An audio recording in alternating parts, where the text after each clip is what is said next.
Hi friends, இப்போ நான் என்ன செஞ்சிட்டு இருக்கிறேன்னா நாளைக்கு காலையில டிஃபனுக்காக ரெடி பண்ணிட்டு இருக்கிறேன் ஃப்ரெண்ட்ஸ். நாளைக்கு காலையில பச்சை பயிறு தோசை போடலாம் அப்படின்னு யோசிச்சேன். அதுக்காக பயிறு ஊற வைக்கிறதுக்கு ரெடி பண்ணிட்டு இருக்கிறேன். ஃப்ரிட்ஜில் கொஞ்சம் ஸ்டோர் பண்ணி வச்சிருந்தேன். பாட்டில்ல காலி ஆயிடுச்சு வெளியே வச்சது. சரி, அதில் ஸ்டோர் பண்ணிட்டு மிச்சம் மீதியே நம்ம ஊற வச்சிடலான்னு எடுத்துட்டு இருக்கிறேன். இந்த ரெசிபி ரொம்ப டேஸ்டான ரொம்ப ஹெல்த்தான ரெசிபி தான். இது முளை கட்ட போகிறேன்.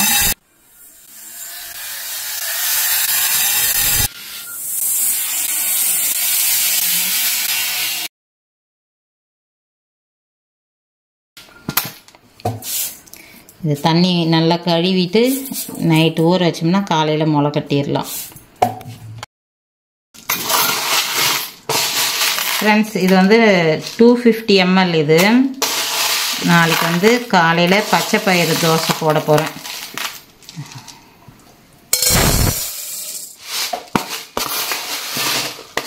போட்டுட்டு அம்மா அவங்களுக்கும் கொஞ்சம் கொடுத்து அனுப்புவேன். தோசை போட்டு உள்ள மாவு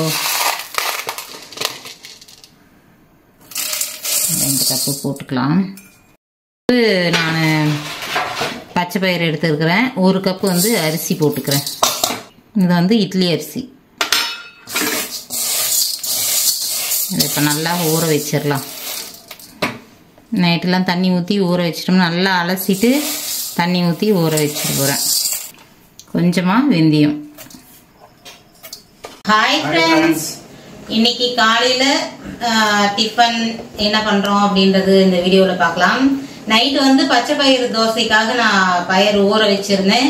அது தோசைக்கு அரைச்சி தோசை எப்படி போடுறோம் இன்னைக்கு, அதுக்கப்புறம் என்ன டிஃபன் அப்படிங்கறதெல்லாம் வீடியோக்குள்ள போய் பார்க்கலாம். வாங்க ஃப்ரெண்ட்ஸ், வீடியோக்குள்ள போலாம்.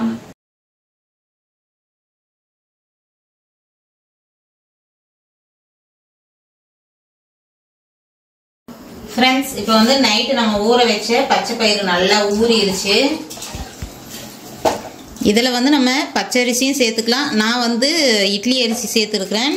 பச்சரிசியும் சேர்த்துக்கலாம் ஃப்ரெண்ட்ஸ். நம்ம தோசை போடுறதுனால பச்சரிசியும் நல்லாயிருக்கும். எதனாலும் பண்ணிக்குவேன்.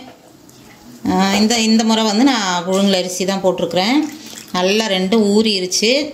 இப்போ இதை அரைச்சிக்கலாம். இப்போ இந்த குவான்டிட்டிக்கு இந்த அளவுக்கு நான் எடுத்து வச்சுருக்கிறேன். நான் 2 கப்பு பச்சை பயிறு, 1 கப்பு இட்லி அரிசி எடுத்துருக்கிறேன். நான் எடுத்தது கப்பு அளவு 250 ml கப்பு எடுத்தேன் ஃப்ரெண்ட்ஸ். அதில் 2 கப்பு பச்சை பயிறு, 1 கப்பு இட்லி அரிசி போட்டுக்கிட்டேன். அதுக்கு நம்ம 4 பச்சை மிளகா, காரமாக கொஞ்சம் காரமாக இருந்தால் நல்லாயிருக்கும். எல்லா பயிருக்கும் சேர்த்து தான் எடுத்துருக்கிறேன். 4 பச்சை மிளகா, இஞ்சி 1 ஸ்பூன் அளவுக்கு சீரகம், கொத்தமல்லி. இதை நம்ம 2 முறையாக நான் அரைச்சிக்குவேன். அதில் அப்படியே ஷேர் பண்ணி போட்டுட்டு அரைச்சிக்க வேண்டியதான். இல்லை எல்லாமே போட்டு அரைச்சிட்டும் அதை போட்டு அரைச்சி பண்ணிக்கலாம். இப்போ இதை இப்போ அரைச்சிக்கலாம்.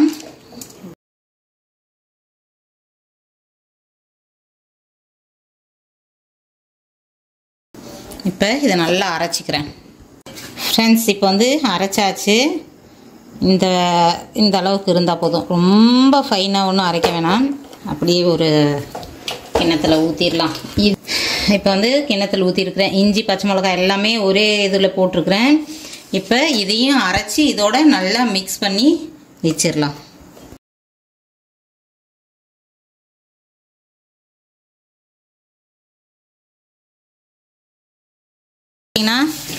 மாவை எல்லாம் அரைச்சாச்சு. எல்லாம் நல்லா கலந்து விட்டுக்கலாம். மாவில் தான் பச்சை மிளகாய் இஞ்சி எல்லாம் இருந்ததுனால நல்லா ஈவனாக கரைச்சி விட்டுக்கிறேன். இப்போ தோசைக்கு தேவையான அளவுக்கு நம்ம உப்பு சேர்த்துக்கிறோம். இதுக்கு இட்லி சோடா அந்த மாதிரிலாம் போட வேணாம் ஃப்ரெண்ட்ஸ். அப்படியே ஊற்றலாம். நல்லா கிறிஸ்பியாக சூப்பராக இருக்கும். மாவு கன்சிஸ்டன்சி ரொம்ப தண்ணி ஆக்கிடாதீங்க. ஓரளவுக்கு இந்த மாதிரி கெட்டியாக இருந்தால் தான் நல்லா முருகலாக வரும். உப்பு போட்டது நல்லா மிக்ஸ் ஆகிருக்கும். நான் பச்சை பயிறு முளை கட்டுறதுக்காக கொஞ்சம் ஊற வச்சேன்.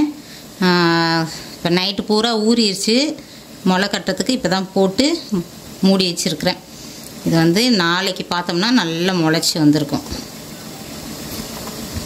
ஃப்ரெண்ட்ஸ், இப்போ வந்து சாம்பார் வைக்க போகிறேன். அதுக்கு வந்து கொஞ்சம் சிறுபருப்பு, துவரம்பருப்பு, கொஞ்சம் துவரம்பருப்பு பாதி சிறுபருப்பு பாதி போட்டும் செய்வேன். தனித்தனியாகவும் செய்வேன், துவரம்பருப்புலேயும் செய்வேன்.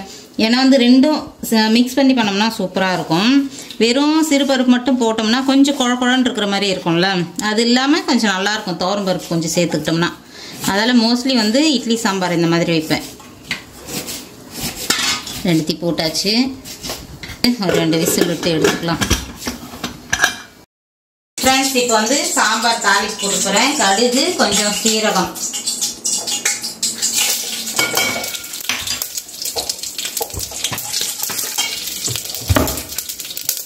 காஞ்ச மிளகா, வந்து வெங்காயம், பச்சை மிளகா. வந்து இட்லி சாம்பாருக்கு கொஞ்சம் கிள்ளி போட்டோம்னா நல்லாயிருக்கும் ஃப்ரெண்ட்ஸ். காஞ்ச மிளகா நல்லா எண்ணெயில் வறுத்துடணும். பச்சை மிளகா இந்த வெங்காயத்தோடு சேர்த்து எண்ணெயில் வதக்கும் போது செம்ம டேஸ்ட்டாக இருக்கும். நம்ம ஹோட்டல் சாம்பார் மாதிரி அந்த வாசம் தெரியும், நமக்கு நல்லாயிருக்கும். நம்ம வீட்டில் சமைச்சோம்னா ஒரு சிலதெல்லாம் நம்ம யூஸ் பண்ண மாட்டோம். அதெல்லாம் தான் நமக்கு ஹோட்டல் டேஸ்ட் வரமாட்டேங்குதுன்றது. ரசமே எடுத்துக்கோங்களேன். ரசத்தில் வந்து நம்ம பச்சை மிளகா மோஸ்ட்லி போட மாட்டோம். ஆனால் நீங்கள் பச்சை மிளகா ஒன்று கிள்ளி போட்டு பாருங்கள், பக்காவாக வந்து அந்த ஹோட்டலில் அந்த டேஸ்ட் வந்துடும். அந்த மாதிரி ஒரு சிலர் வந்து நம்ம ஹோட்டலில் நிறைய பச்சை மிளகா இதெல்லாம் யூஸ் பண்ணுவாங்க, நம்ம பண்ண மாட்டோம் நம்ம வீட்டு சமையலில்.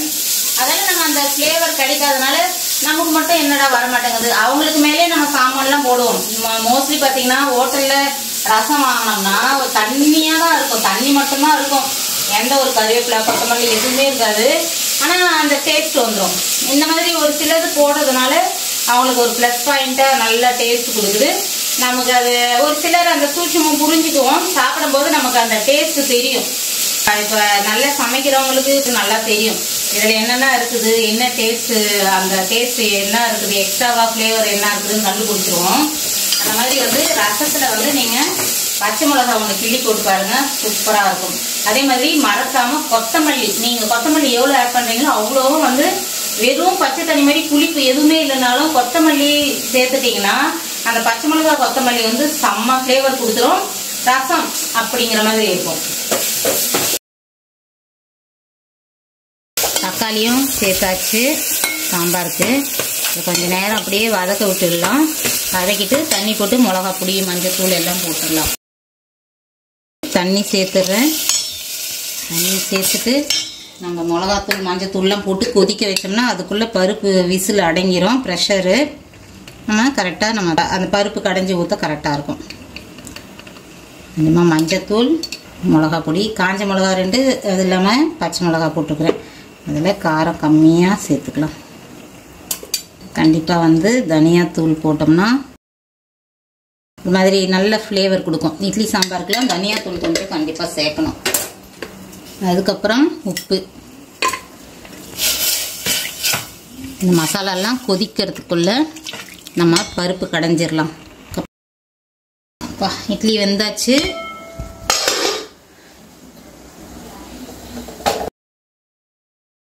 ஃப்ரெண்ட்ஸ், கொஞ்சமாக ஒரு கொட்டை அளவுக்கு புளி போட்டு பருப்பு நல்லா மசிச்சாச்சு. இப்போ வெங்காயம் தக்காளிலாம் நல்லா வெந்துருச்சு. இதில் எடுத்து ஊற்றிடுறேன். இட்லி சாம்பார் ரெடி. இப்போ கடைசியாக கொத்தமல்லி கொதிச்சதுன்னா இட்லி சாம்பார் ரெடி. ஃப்ரெண்ட்ஸ், இட்லி வந்து இறக்கியாச்சு. அப்படியே இருக்கட்டும். சூடாக தோசையும் 2 போட்டுட்டு சாம்பார் அதுக்குள்ளே கொதிச்சிரும். தோசை 2 போட்டு காட்டுறேன். இதுக்கு வந்து காம்பினேஷன் பார்த்தீங்கன்னா தேங்காய் சட்னி சூப்பராக இருக்கும். இன்றைக்கி நாங்கள் சாம்பாரே வச்சுட்டோம். ஏன்னா வந்து இட்லி வேணும்னாங்க. ஃப்ரெண்ட்ஸ், இந்த தோசைக்கு வந்து தேங்காய் சட்னி சூப்பர் காம்பினேஷனாக இருக்கும் ஃப்ரெண்ட்ஸ். நிஜமாவே நம்ம சாம்பார் இதெல்லாம் வந்து கொஞ்சம் மொக்கையாக தான் இருக்கும். தேங்காய் சட்னி செம்மையாக இருக்கும். காரமாக கார சட்னியும் சாப்பிட்லாம். ஆனால் கார சட்னி விடவே எனக்கு தெரிஞ்சு தேங்காய் சட்னி சூப்பர் பக்காவாக இருக்கும்.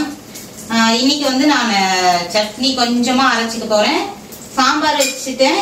இட்லிக்கு சாம்பார், இதுக்கு வந்து தேங்காய் சட்னி கொஞ்சமாக அரைச்சிக்குவேன். ஏன்னா ஒரே நேரத்தில் எல்லாம் செலவாகாது. இந்த தோசை மாவு அம்மாவுக்கு கொஞ்சம் கொடுத்து அனுப்பிச்சோம்னா அவங்களும் சமைச்சுக்குவாங்க. ஏன்னா இங்கே தோசை போட்டு கொடுத்து அனுப்ப முடியாது, அவங்க அங்கேயே போட்டுக்குவாங்க சூடா. அதால் வந்து நான் சாம்பார் சட்னி ரெண்டும் வைக்க போகிறேன். இட்லிக்கு சாம்பார், தோசைக்கு வந்து தேங்காய் சட்னி. பார்க்கும்போதே செமையா இருக்கு. ஆமாங்க, ரொம்ப வந்து கலர்ஃபுல்லாக இருக்கும். பின்னாடி திருப்பி அப்படி பாருங்க, செம்மையா இருக்குது. சாம்பாரும் ரெடி ஆயிருச்சு. ஒரு 2 மணி நேரம் ஊறி பண்ணா கூட போதும். அந்த அப்படியே அந்த முறுவல் அந்த கலர் சூப்பராக வரும் ஃப்ரெண்ட்ஸ். பச்சை அரிசியும் யூஸ் பண்ணலாம், நம்ம இட்லி அரிசியும் யூஸ் பண்ணலாம். பச்சை அரிசியும் போட்டிருக்கிறேன் நான். இன்றைக்கி வந்து இட்லி அரிசி தான் போட்டேன். பாருங்கள், அப்படியே அந்த கலர் மாறி சூப்பராக இருக்கும். நெய் போட்டு பசங்களுக்கு வந்து ஊற்றி கொடுத்தோம்னா சூப்பராக இருக்கும் ஃப்ரெண்ட்ஸ். அவங்க வந்து இட்லி கேட்பாங்களா இதை கேட்பாங்களான்னு தெரியல, அதுக்காக வந்து எனக்கு நெய் பிடிக்காது, இதை தோசையில் போட்டோம்னா பிடிக்காது. அதால் நான் வெறும் ஆயில் ஊற்றி போட்டிருக்கிறேன். அவ்வளோதான் ஃப்ரெண்ட்ஸ், சூப்பர் கலராக வந்து அவ்வளோ கிறிஸ்பியாக வந்துருக்குது பாருங்கள், சூப்பராக இருக்கும். பச்சை பயிறுனாலே நமக்கு நல்லா அந்த கிறிஸ்பியாக வரும். முக்கியமாக நம்ம கவனிக்க வேண்டியது வந்து மாவோட கன்சிஸ்டன்சியும் கண்டிப்பாக பார்க்கணும் ஃப்ரெண்ட்ஸ். ரொம்ப தண்ணி ஆக்கிடாதீங்க, நம்ம கொஞ்சம் அடை மாவு மாதிரியே இருக்கட்டும். முடக்கத்தான் தோசை மாதிரியே இருக்கு. சாப்பிட்றதுக்கு வந்து ஆவல தூண்டு. முடக்கத்தான் தோசை சப்புன்னு இருக்கும், இது நல்ல டேஸ்ட் இருக்கும். இதில் நம்ம வேணும்னா ஆனியன் இந்த மாதிரியும் வந்து நம்ம மேலே இது பண்ணிக்கலாம். மாவோட கலந்துட மாட்டேன் நான், வேணுன்ற மாவு எடுத்துட்டு கூட நம்ம ஆனியன் கலந்துக்கலாம். ஏன்னா வந்து நம்ம அடுத்த வேலைக்குன்னு நம்ம வச்சோம்னா ஒரு மாதிரி ஆகிடும். ஆனியன் சேர்த்தோம்னா தேவையான அளவுக்கு எடுத்து சின்ன கிண்ணத்தில் போட்டு கலந்துக்கலாம். ஃப்ரெண்ட்ஸ், சூப்பராக கலர் நல்லா சேஞ்ச் ஆகி சூப்பராக வருது பாருங்கள், கிறிஸ்பியாக. ஆளுக்கு ஒரு தோசை, ஒரு இட்லி, நம்மளோட காலை டிஃபன்.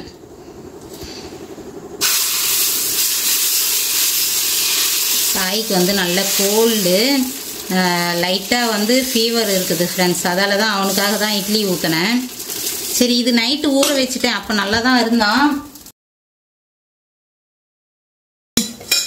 நைட்டு வந்து ஃபீவர் இல்லை ஃப்ரெண்ட்ஸ், காலையில் தான் வந்து விடிய காலையில் கொஞ்சம் லைட்டாக அனலாக இருந்துச்சு. அவனுக்காக தான் வந்து சரி கொஞ்சம் இட்லி செஞ்சிடலாம். இந்த தோசை வந்து கொஞ்சம் ஜீரணம் ஆகாது பருப்புன்றதுனால, அதில் தான் 2 ஐட்டமாக செஞ்சிட்ருக்கிறேன். மயிலில் வந்து சட்னி எல்லாம் வச்சு பயிறு தோசை வச்சிட்ருப்பேன். அதில் தான் சரி லைட்டாக இருக்குன்றதுனால சாம்பார் இட்லி அவனுக்கு. இவங்க ஆளுக்கு ஒன்று சாப்பிட்டுட்டு இட்லி சாப்பிட்ருவாங்க. ஓகே ஃப்ரெண்ட்ஸ், இந்த வீடியோ வந்து இதோட முடிச்சுக்கிறோம். இந்த வீடியோ பிடிச்சிருந்தா லைக் பண்ணி ஷேர் பண்ணி கமெண்ட் பண்ணுங்க. மறக்காம நம்ம சேனலை சப்ஸ்கிரைப் பண்ணுங்க. அடுத்த ஒரு நல்ல வீடியோல பார்க்கலாம். பாய்.